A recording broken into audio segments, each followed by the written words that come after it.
All right. Hello, everybody. Lex Gray here. This is episode 24 of Wholf, Past Echoes. I will keep making that mistake till the day I die. Um, so, we have reached a pivotal point in the story. I believe we're about to close Past Echoes, the arc itself, before we move on to Iron Sword for the game engine. But we need to deal with the dragon. And basically, at the moment, Wholf and Jory are face to face with what could be the Master. This is the big bad, at least from legend. He is responsible, or they are responsible, for the death and destruction of Ashward, which was, again, Wholf's home village. The village itself had a portal to the Dark Realms, and the villagers themselves were seen as protectors, guardians of this portal. For some shenanigans and for some whatever reason, we're about to find out, the dragon, who is the master in a shapeshifting form, destroyed the village for some reason. We will possibly discover why.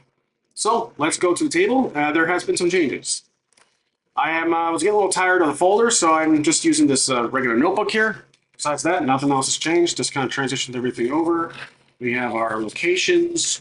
We got our map. We have our characters and factions. So things to keep track of are on the first 3 pages, and the notes start here. The notes have been converted over from the prior sheet. Now, Temple of Dragon. Jory is still acting as Jory. He has not revealed his true identity yet to his innocent companion in arms, Wholf. Jory is a leader of the Arcane, who is a villainous chaotic scavenger group of assassins or rangers who steal artifacts to keep for themselves. Now, Jory, with some help of the archivals, ironically, showed him where most likely Wholf was teleported to, and that is the Temple of Dragon, which again on the map is just a bit outside, right here, right behind Wholf's head. Now, as Wholf and Jory face down this menacing dragon that is 10 times their size, as it cracks out of its stone shell onto the floor, shaking off itself because it's been, again, in that form, in that stasis for possibly 20 years, I want to say, maybe not the entire 30 years of since the destruction of Ashward. But let's roll on our discovery meeting table to see what exactly the dragon will do. So let's get our D100s. Oh yeah, that's right. I'm going back to the fate die for up until we transition to Iron Storm. So we're doing action, which is probably going to be more prominent here. 40. The dragon is going to enemies. Okay, yep. Again, the Oracle has really been talking quite well in this recent arc. Colorful. Oh, okay. So colorful enemies. Is that going to be figuratively or literally? So colorful enemies. The enemies is us, I think, is both Jory and actually, no, this could go south for Jory, I think. Remember, in the prior episode, I mentioned that Jory's entrance into the temple, is what kind of triggered the dragon to break out of his stone shell. Wholf kind of teleported inside, so he didn't exactly set up any warning bells or any some kind of magic security system from ADT or something. So let's ask the Oracle. So okay, so we rolled colorful, we rolled enemies and colorful for the dragon. This is what he is going to do if our yes or no Oracle says so. So, the question I'm asking the Oracle is, does the dragon respond? Actually, no. Hold on a second. The scouts are still in the shadows. Jory's arcane scouts are still hiding in the shadows. They have not made themselves present. They are waiting for Jory's cue. Some messaging they have internally, some hand gesture or some call sign. I think this question should be to the Oracle, to the scouts. So, does the dragon respond to specifically Jory and his scouts in the shadows? I'm going to say 75% chance, and that is a negative. Do we always listen to the Oracle?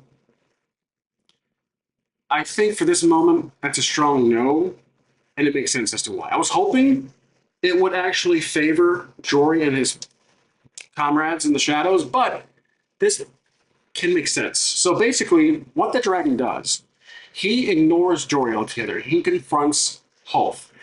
The dragon, who is the master, right now it's just in dragon form, he sees Wholf, and I see a poster of mine. Something's flickering in my amazing $1,000 production here. Over here, probably the poster I have in my door. Anyways, uh, the dragon specifically focuses on Wholf. He walks up to Jory, to Wholf, and steps off the podium, the riser, where the statue was, again, dormant, and looks at Wholf with such intrigue. And Wholf is not like, Wholf is, again, overwhelmed, but not scared, not feared for his life. He's not fearing for his life. He is just kind of taking a step back as his eyes are wide, and the dragon looks at him and scuffs, like a little smoke comes out of his nose, and starts to talk telepathically, or telepathically to everyone in the room. So let's write that down. The dragon talks with Wholf specifically. So we can go based on the 2 discovery meetings we rolled, which was enemies and colorful. The dragon talks with Wholf. It says it recognizes him, his blood. He actually says, I recognize your blood. You are from the village of Ashford. You are a descendant. I thought, dragon will say that he thought you were all killed in the fire, in the destruction of your village. Wholf is starting to have a little bit of a this blood is boiling. Again, vengeance is coming back to him. Again, he was at first overwhelmed, but the dragon is basically taunting him. He says, I thought I killed you all. He also adds that I remember seeing your parents burn to death, the children, the elderly, everyone killed by my fire. And he's continuing to shadow, basically overwhelm him with his presence, with his demeanor as a big dragon. And Wholf is just taking it, standing there, no longer overwhelmed, but now with a vengeful, destructive facial expression, staring down the dragon who's, again, towering over him. Jory is he's trying to figure out if this is a moment to strike the dragon while still in character, or he's looking at his scouts to attack the dragon, but if he uses the scouts to attack the dragon, he gives away his identity as the arcane leader. So Jory's on an impasse right now. I think for right now, let's focus on Wholf. So Jory is going to do something that's probably either crazy or clever. So again, we have those approaches. We have those 6 approaches that Fate Accelerator uses. We have careful, clever, flashy, forceful, quick, and sneaky. We are using Fate dice, so we're going back to the ladder. We have 3.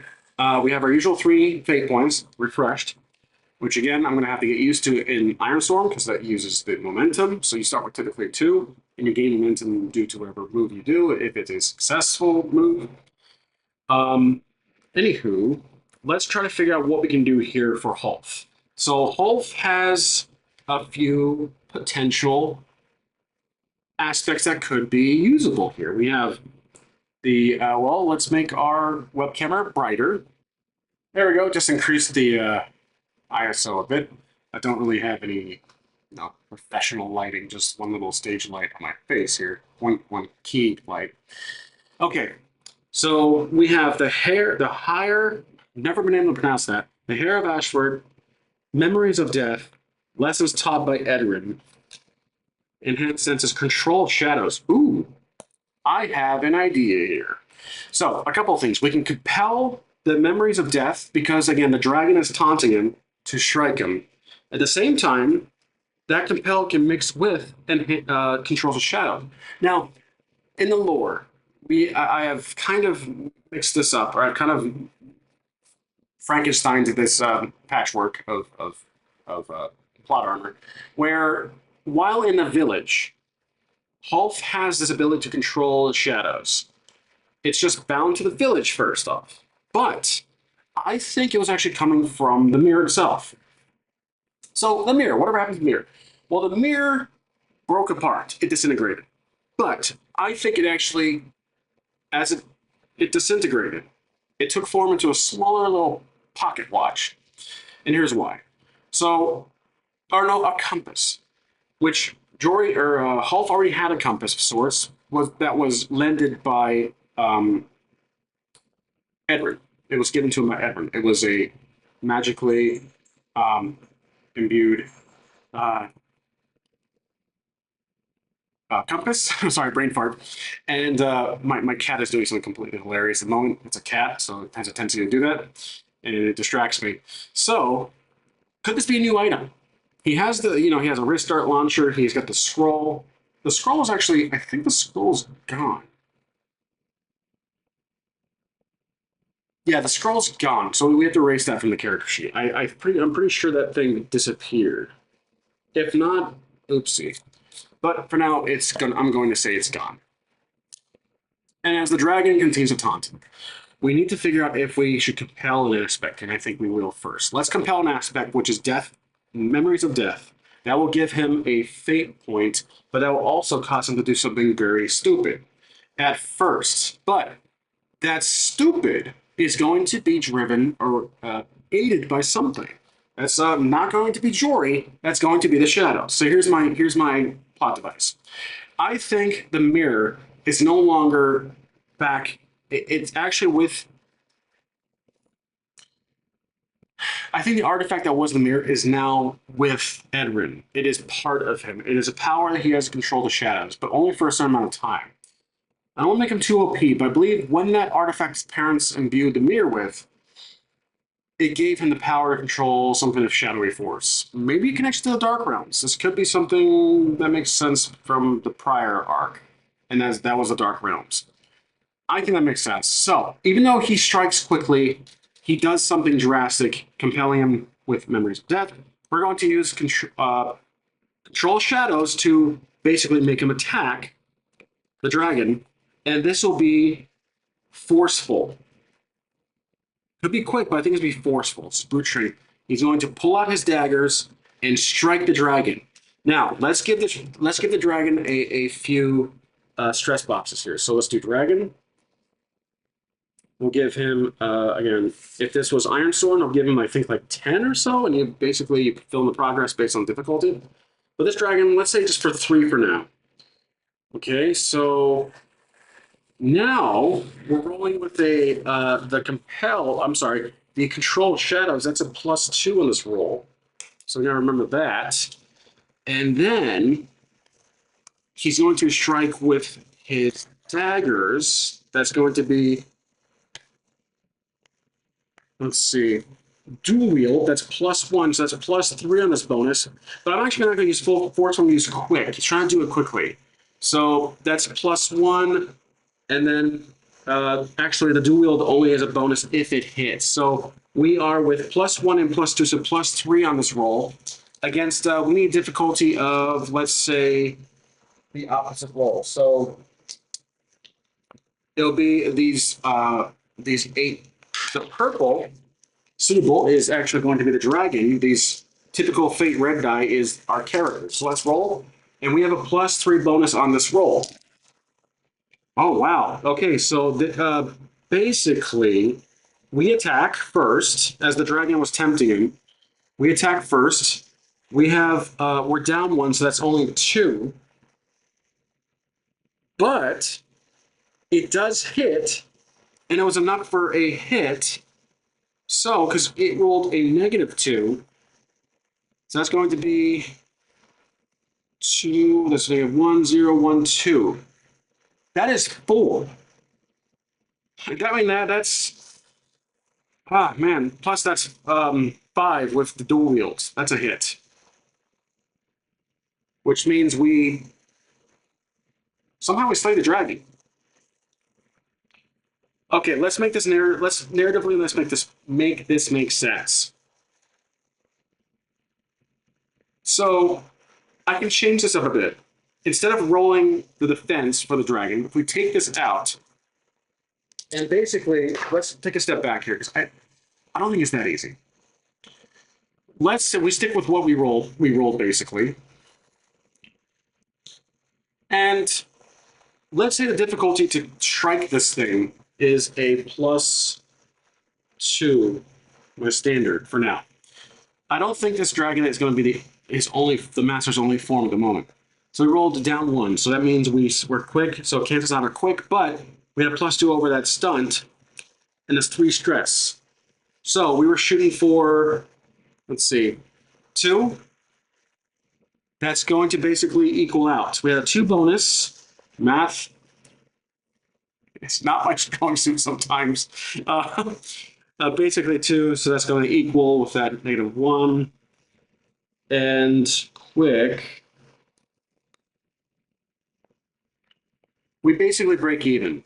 And with the fate rules, with that, let's take a check here. It's been a while since we opened the book. So, in the back here is a little quick, I think a cheat sheet. There it is. So attack, tie. Attack doesn't harm the target, but you gain a boost. So here's what I'm going to say. I should say the bonus action 3, or first strike. It's a tie against that +2, but now it doesn't get hurt. We don't hurt the dragon, it's obvious. The dragon is a huge menacing beast. But the shadows come out of Wholf and grab the dragon by his wings and pull him down onto the floor. The sudden burst of rage has somehow brought the shadowy force that he was controlling back in Ashford into the Temple of Dragon and brought the dragon down onto the ground. So the dragon's not he's constrained. He's chained down. Oh, let's say it's shadowy chains, like from door to vault. It's these shadowy chains that he was able to summon. So chain shadows. And now he is controlling the dragon. He's constrained him down to the ground. Jory, his eyes are like he's basically saying what the WTF. The scouts in the back of the shadow are like also like are curious, and Hulk's eyes are pulsing with like black shadow force coming out of his eyes. He is completely enraged, thinking of his parents' death, innocence of children and the elderly and women and men, everyone from the village is just he's picturing everything. That's from his compel. But the control of shadows is what really allowed him to do this. So I should consider the shift that it was a hit with the weapon, so I will actually tally a hit on the dragon. I almost forgot about that. That's the perk of that's a stunt of our character. So that gave him the bonus. Now, I'm sorry guys, I'm actually going to go back to the D6s. I was not too happy with that. I guess I got too used to the D6s for now. But yeah, so I don't know. I'm kind of, I wasn't too happy with that. I probably should have stuck with D6s in the beginning. Anyways, so we'll be going off the traditional Powered by the Apocalypse system. Anywho, that did tally a stress box. And the dragon is looking around, familiar with this magic. He says, "You are indeed from the village." And he says that, let's roll on the oracle. What exactly happens? Well, the dragon is constrained. Condition 26. Create. Okay, the dragon's trying to do something here. 10. Create clean. All right, create clean. I think the dragon is going to go back into the chains are so strong. The dragon's trying to resist. It's create clean. He's trying to create his way out of. He's trying to create an aspect. Possible. Let's give the dragon an ATM here. Aspect the moment. That's a house rule of mine. So create clean. This will be the ATM that the dragon is trying to do again for his favor. The master trying to use an ATM against Wholf.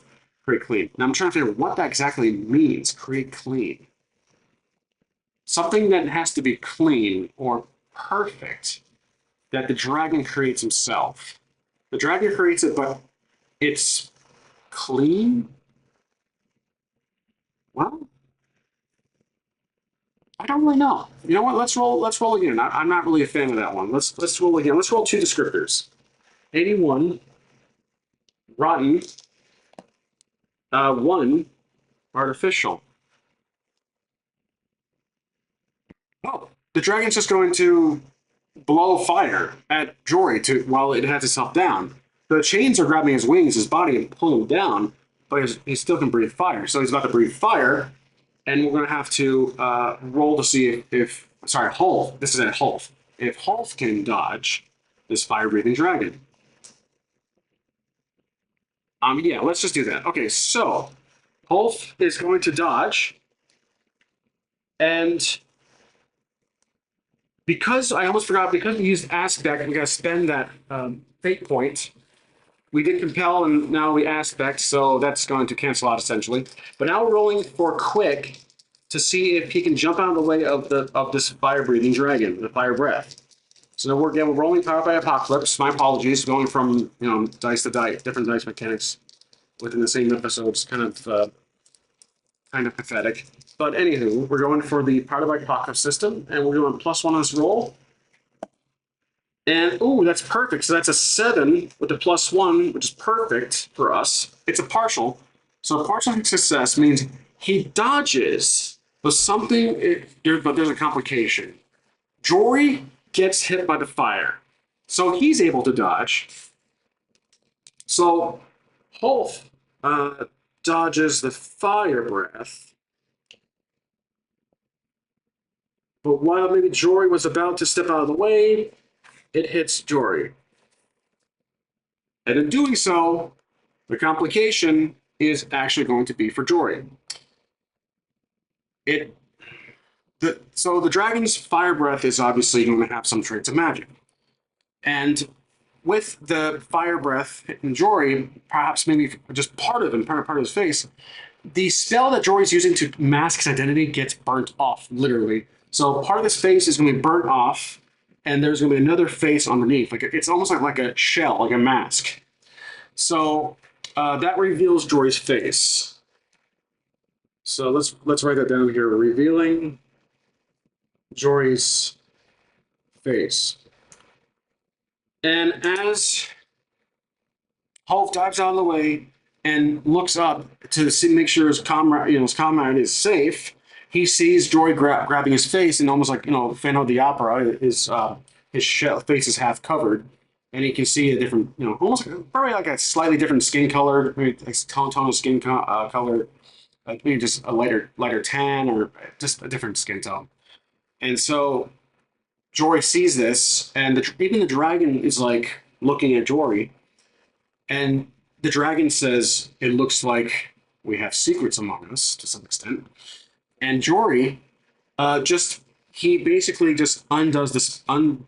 He will undo his spell to reveal his true identity, and because again, it's over now. His whole plan is his whole scheme is foiled. So Jory is reveals himself to everyone. So because of that, Wholf is in disbelief. He stands up, and because he kind of comes back to it, he comes back. He comes to the power in his eyes are gone. So again, the control shadows can only last probably for 1 or 2 turns. The chains let go of the dragon. The dragon kind of steps back, spreading its wings out, like stretching it. And Jory takes his staff and basically does some kind of blinding spell to basically at both Jory, himself, at Wholf and the dragon, distract him, while the scouts come out. That's basically the signal for them to attack. So let's write down that Jory does a spell, basically I'm gonna call it a flashbang of sorts to disorient everybody. The scouts attack. They're actually trying to basically attack Wholf, but the problem is there's still a dragon there.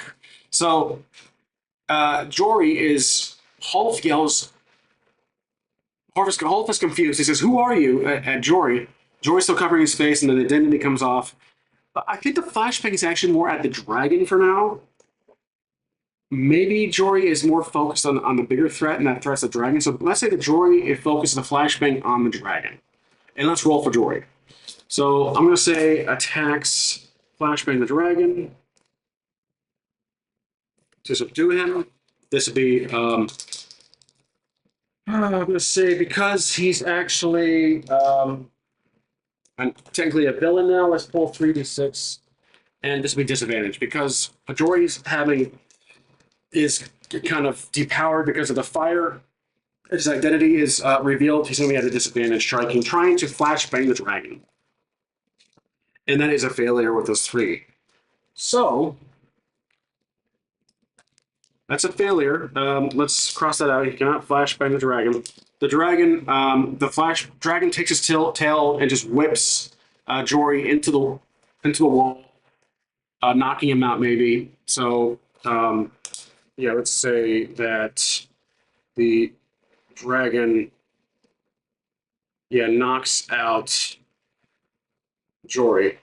His staff breaks. The staff is little box here. The staff breaks, but I think it wasn't exactly his main item. It was all hard. It was all for show. The staff probably could have just been a fake. And the scouts attack. So while Jory's knocked out because of that failure, he's not knocked out forever. If it was a snake eye roll, he probably would have been knocked out for the whole scene. But I think he's knocked out for one turn. Wholf is not sure what to do here. He's conflicted. The scouts attack. A couple attack Wholf, and a couple of them attack the dragon. The dragon also fire breaths the scouts incoming. So let's focus on the battle of the dragon and scouts. I'm really no notes taken here. So that basically, the dragon fire breaths a couple of the scouts. They catch fire. They jump out the window. They die. One other scout maybe has a sword and swings it and slashes the dragon. This dragon screams in pain. Maybe it's just a little old. It's been cooped up in this temple for so long. And then eventually the dragon steps on the last scout. Now the two other scouts are fighting our Wholf. So the dragon kills two of them, just like I said. But now it is the two Wholf against these other two. So two scouts. These guys will obviously be probably one stress box per. So let's just do this. And their difficulty is going to be 0. No difficulty whatsoever. These going to be low-level scouts. They're good for scouting, for basically looking up ahead. And we're going to attack the first one. We're going to attack with our dual daggers at the first scout.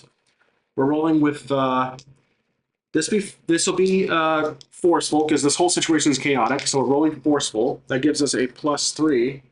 Oh, that's a damn nice roll. So that's definitely a hit plus the extra bonus on the +1. So we take out one scout. We basically we cut the throat of one of the scouts. The other scout attacks us, and it's going to roll just a flat roll here against our roll. Oh, we block perfectly. That's a perfect roll. That gives us a free attack on that scout. Oh, you know what? Actually, there is no difficulty here because we're using the Powered by Apocalypse system. So I'll take that out. So we get a free attack with our +3. And oh yeah, with advantage. Let's do that advantage roll because we get a free attack.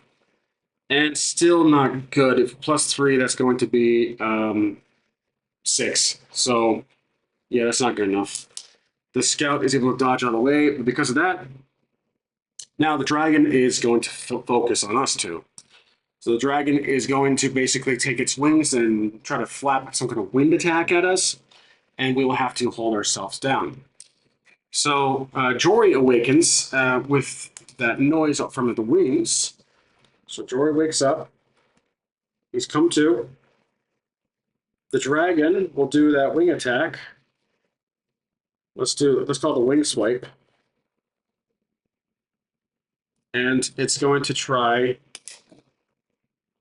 and basically some kind of wind gust, like a Pidgeot attack or something, like a wind gust attack at practically everybody. So let's see how it goes for the other two. Well, let's roll the Oracle here. See how it rolls. Oh, I misplaced my other two dice with the Oracle. So there. And does the wing attack work against both Jory and his remaining scout? I'm going to say 75% chance. It does not. Okay, so they're able to hold on barely. That's a very, very weak no. Barely. Now it's our turn. And so rolling basically careful. We're trying to be careful here. We see this coming, so we're rolling +1 on the roll here. 7, 8. That's a partial. So that wing attack is ineffective against. We're able to hold ourselves down, or we can take a stress and count a fate point. Or we can spend a fate to reroll. Let's spend a fate to reroll. So I'm going to take our third fate point and reroll this. Once again, careful, which is +1. 6, 7. All right, so it's the same result. Nothing changed. Okay. Now, it's a partial success. That was a waste of a fate point, but still we gotta go with it. Wholf is holding on to a chair, some kind of pillar that's right in front of him. And as the wind, again, it's just this gust of powerful force of wind from the dragon's wings. He loses something with a partial success. Let's say he loses his wrist dart launcher that was damaged from earlier. That flies off. We'll erase that from the thing. He forgot he had that this whole time. He probably could have used it, but that thing flew off, so he lost a weapon. But he's not too worried about that right now. I think that. See, he's at a distance. So he looks back at Jory and he yells, whoever you are, we have to take this dragon down. We can settle our differences, blah, blah, blah. And so Jory is still kind of get back up and trying to regain his composure. And he kind of reluctantly agrees. They have to take this dragon out, then they'll settle the differences. After that, they'll figure out what to do with each other. And so the dragon is about to blow a breath of fire, but before it does, something happens. So let's roll on the Oracle here and find out what exactly happens. 42, environment, and then 88, rustic. Old. The environment's old. The temple is old, which I believe means because of everything that's been going on, the fighting, the fire breath, the wind gust from the dragon's recent attack, it's going to cause the ceiling to collapse. And let's write that down because that's actually very severe. So ceiling collapses.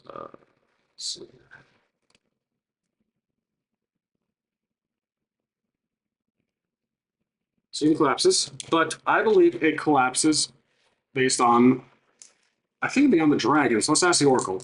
Does this, because the dragon did his attack from his position on his side of the chamber, of the hall, whatever it is, this large room, 75% chance the ceiling falls on him. Oh, that's a big yes. Not a strong yes, but it's a big yes. So the ceiling collapses onto the dragon, and in doing so, it does indeed cause another stress. That's 2. Doesn't kill him though.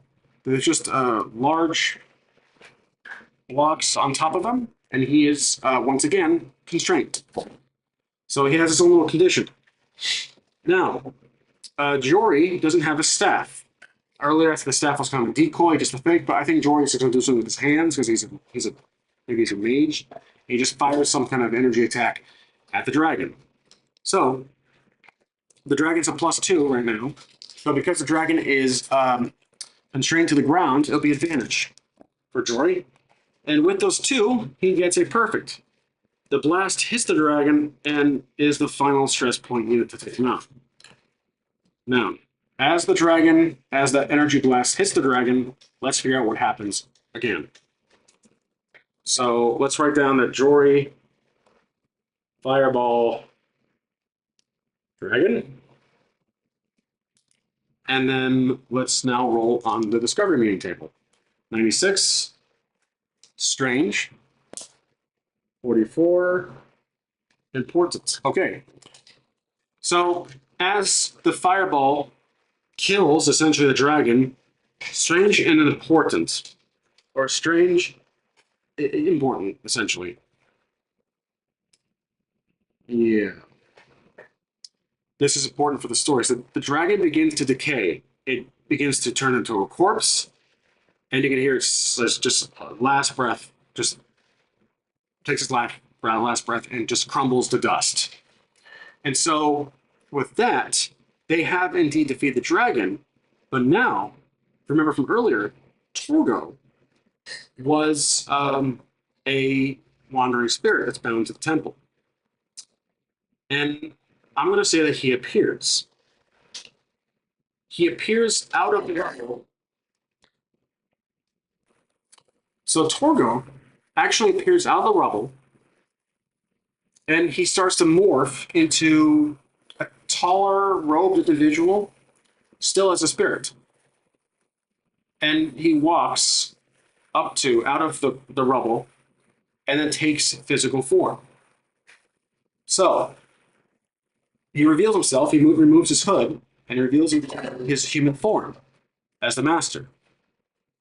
And so the death of the dragon, let's just say through some weird magic shenanigans, basically the death of the dragon brought back his human form, and he used Torgo's spirit to fuse the two together to bring back his actual physical form. So let's write that down. Now, Torgo plus dead dragon equals the master is back. And Jory sees this. We don't know that's his real name just right now, but Jory we're going with based on his fake name. He recognizes the human form of the master. His eyes widen, and he looks to Wholf and he says, "Look, you have no idea who this is. This is the master." And he starts detailing some legends and blah. And Wholf pretty much got that. He's like, "Yeah, I'm well aware who this guy is. This guy is the one who killed my family, etc." And so Wholf, or the master, um, starts to kind of turn transparent. He's looking around and smirks. He says that because of the dragon's defeat. Okay, so after some thought, I'm walking back a few things that happened recently. Torgo was never here. I'm gonna walk that back. I'm just not really happy with it. The dragon is dead, but the master appears. So he actually does come out of the rubble in a faded form, a transparent spiritual form, like Torgo was earlier. So the master is transparent, is a spirit, like Torgo was. And he's looking around, basically seeing that after the dragon was defeated, he was free. So again, Jory does recognize him, and Wholf is not sure what to do here. He's just a spirit. The master does start to speak. He speaks in his mouth this time. He is in his human form. His human, his human form. And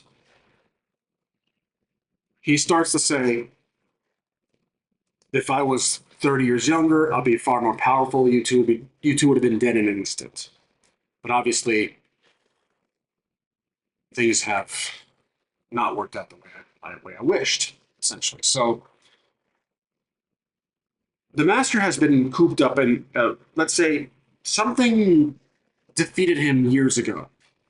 And maybe he states that. He says, you two are formidable, but you are nowhere near as powerful as my last adversary. Basically, we'll start moment here. Master was defeated years ago by an adversary, and he sees that he's just not in his prime. He's obviously not in his prime. He took the form of the dragon to, and in the stone form to heal, and his entire Hogwarts-looking structure temple was on guard by his corpse little minions. There, obviously, Jordan was able to dispatch them pretty easily. Well, with effort. And he's just again not in his prime. He fought well against two of our characters here, but he's obviously dead. And his dragon form was his very last surviving grace. But ultimately, that the temple itself defeated him along with Jory's blast of a plot device, and the master basically says, "If I can't take you both down myself, then let the temple, a dragon, do so for me." So basically, he raises his hands up and he disappears. The entire ceiling, the rest of the ceiling starts to crumble. The whole temple starts to shake. And so basically, the master is defeated, essentially, is dead, but his last action is to collapse the temple. So from the outside, you can start to see all the parts of the temple, all the lookouts start to crumble into itself, implode. And both our characters have to escape.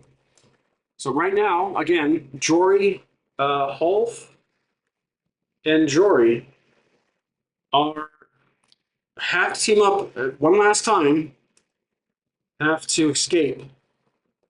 They don't have time to be like, who are you? You know, why'd you? What's your? Who are you? What do you want from me? Blah blah. Blah. Why were you helping me this entire time of this solo RPG series? Basically, they don't have time for that, so they have to escape. This is the very last effort to kill them via the master. So let's roll. This will be a team effort. This roll right here will detail everything as they run through the catacombs, through the hallways, the doorways, out the way Jory remembers. So the assist here is Jory. He gives our character, let's give an assist here +1 on this roll, and advantage, plus quick. So that is +2 total on this assist roll. Here we go. This will determine their results. So we have +2 bonus on this roll with advantage. Ooh, okay, excellent. So the 5-4 helps. That's going to be 9, and that's 11. They managed to escape. The very last minute, the portcullis is still up and the drawbridge is down. They dive out of the portcullis, and the entire castle crumbles. Then they get up and start running through the drawbridge and onto the other side of the moat. As they turn around, they witness the crumbling, the temple dungeon, the temple of dragon is crumbling in itself. So they do escape successfully, safely too. So they are now outside. The temple is destroyed. Whew, okay, that is well, that's definitely revealing. Now, let's summarize here because again, doing my best to handle the story here with everything else. I'm trying to make it make sense. Don't have too many plot devices and write myself into a corner. But basically, I never really intended the master to come back like in his prime, like he takes over the world again. But a past tyrant who has been dormant for years, and just through the shenanigans of our character, he uncovers the dragon and reawakens him. But he's not at his prime. He's weak. He is definitely a fearsome foe, but he gets eventually defeated with the team up that was almost broken. But the scouts are dead. I think the scouts are dead. Yeah, unfortunately, the remaining scout, he's dead. Bob was his name, whatever. And so Jory and, well, not Jory any longer. We'll find out his real name. Jory and Wholf stand at the drawbridge as even the drawbridge collapses down into the molten lava, and they see the temple almost in some kind of magical effect crumbles in, like implodes, like it basically drains itself down to the very ground, into the bedrock. And they are breathing, they are panting, they're breathing heavily. Jory doesn't have his staff anymore. Wholf is like just sweaty and like tired and dust and just has a dirt all over him, crumbling dust from the building. Jory is he's looking at him and he's like, and so Wholf takes out his daggers and kind of gets in the position looking at Jory. Jory is just standing there looking at the side and says, all right, who the hell are you? What'd you do with Jory? Basically, I think Wholf thinks that Jory was kidnapped, and this is someone impersonating him. So Jory just says, "Look, there is so much you don't know what's going on right now. I am Jory, but not who you think." At the same time, and Wholf is like, "You're Jory from everything we've been through. You are Jory. That does not seem possible, and you look entirely different, basically." And Jory says, he's trying to figure out what to say here because again, essentially, Jory would be dead right now. He does need Wholf alive to take him back to the village, but is Jory going to? Does Jory have some honor? Because again, Wholf did help in some way to defeat the dragon and kind of save Jory's life, even though Jory ended up in that situation himself. Does he have some honor here? This could be some character development for Jory. He is a chaotic. We know the Arcane are a chaotic group of scavengers. They kill, but are they as evil as the Master was? Let's ask the Oracle. I really don't know. So, 75% chance that Jory is actually going to let this be as it is. Yep, that's a strong yes. So, a strong yes. I'm also mentioning Jory is going to reveal not his entire plan, but he said basically, look, ever since we met back in Raven Shade, I think this town's name, Raven Shade, I've been by your side, helping you this entire time. I'm the leader of the Arcane. My scouts have been tailing us ever since we left Ravenshade, to Haldreth, to Ashford, the Dark Realms. I was going to kidnap you, subdue you, and use your blood to get steel from the vault that's underneath Ashford. That was my goal. That is what we do. But obviously, I did not expect to meet a tyrant from 30 years ago. And after what happened, you did technically help. So he's basically saying that in some extent. Again, I'm not the best at trying to role play like if these full paragraphs of lore. But I'm trying to not give too much exposition if it was in a movie sense. But basically, he's just saying that he was there to kidnap, knock him out, use his blood to steal from the vault. He's a classic, thief. But I think he, like this in the role, he does have honor. He says, "You did help me in escaping that. I would be dead right now." And so he reveals all that. He spilled the beans to Wholf.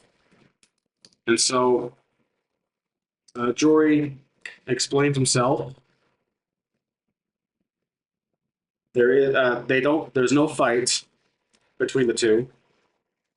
I'm going to write down honor. There's some code of honor that Jory has. And so what does Wholf do? Let's look at Wholf's aspects. Wholf is not exactly a cut and dry character, but he's a higher of Ashford, memories of death, lessons taught by Edwin. Lessons taught by Edwin. Let's compel lessons taught by Edwin here. This will give. This actually won't work against. Maybe Wholf does. He grips his daggers. Maybe he does want to kill. Because, again, he betrayed him to an extent. He was going to betray him, but he essentially didn't. So he lowers his blade. And he kind of he steps back and he looks at the crumbling castle. Jory is just staring at him. He's thinking to himself. He's thinking of the lessons taught by. I'm invoking an aspect, I probably should say. So I'm going to take that back. I'm not compelling, I'm invoking an aspect. A free invoke, essentially. Lessons taught by Edward. Edward maybe taught him to be forgiving to an extent, know your allies, keep your enemies closer, kind of stuff. So he says, well, you didn't kill me. Now what? So, again, maybe not now what, but I'm trying to think what he would do. Let's roll the meaning table. I don't think it just says now what, but let's roll to see what this is. Roll is actually for um, this is for Wholf. 33 delay 96 delay stylish. So Wholf adjusts his cloak because this is his character right here. He has a cloak on, so I'm gonna cape. He adjusts it, and I'm using stylish literally, or yeah, literally. And delay. He says, "Well, you said you wanted the vault. To get what you need out of there, you need me. I don't know. Like this is a tough one. Let me pause the video. Okay, so basically, he says, Ulf says to Jory, as again they're facing the crumbling temple, "Are you still going to do it? You still want what's out of the vault underneath my home?" And Jory actually remembers that the mirror, whatever was in there, there's nothing in there. So maybe there is. Maybe Jory thinks there is something down there, but I think for honor, he's actually going to say, "Forget it. Whatever was down there, it's obviously gone. Most likely it's in you, and you're alive. That doesn't exactly help me out." So he turns around, kind of gestures, and he leaves. So Jory leaves. Wholf is left there alone, and I think that's one way to close it. So let's turn pages here. Basically, this is the epilogue. This is episode 24. And Jory leaves. He's going to basically disregard his old plan. It's not worth it anymore. He probably has another. Oh, he's thinking of the archives. When he was inside the archives, remember, he was inside. His identity was he knows how to get in there now. He's not telling Wholf this. So secretly, he's going to rob the archives. Now that he knows where it is, the inside layout of it. Remember, he was eyeballing all the doors and the labels. The archivals. I've been calling them archives every so often. There are a bureaucratic, very organized group, a faction that collects artifacts, magical or rare artifacts. And so Jory leaves, leaving basically Hulk alone. And Jory, or Wholf, this arc is closed. Jory, if this was Ironsworn, I think I probably would have filled out those boxes, but are his parents dead?